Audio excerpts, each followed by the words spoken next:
रूसी गुस्से के बाद इसराइल ने बुशहर एटमी प्लांट पर हमले को एक गलती मान लिया। इसराइली फौज का कहना है कि ईरान में गलती से बुशहर एटमी पावर प्लांट को निशाना बनाया गया। नेतन्ज, इस्फहान और अराक के जौहरी मकामात को निशाना बनाने के लिए फजाई हमला किया गया था।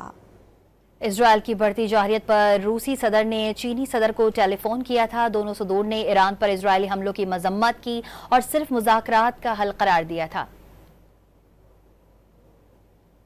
Россия призывает израильское руководство немедленно прекратить налеты на ядерные установки и площадки, находящиеся под гарантиями и являющиеся объектами проверочной деятельности МАГАТЭ.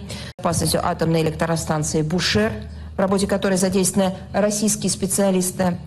Жесткая и непримиримая реакция стран мирового большинства на израильские удары по территории Ирана, включая ядерно-энергетическую инфраструктуру.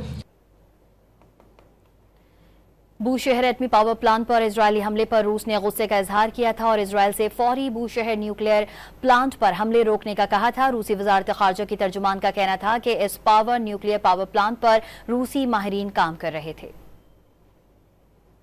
Особо предостеречь Вашингтон от военного вмешательства в ситуацию, что стало бы крайне опасным шагом с поистине непредсказуемыми негативными последствиями.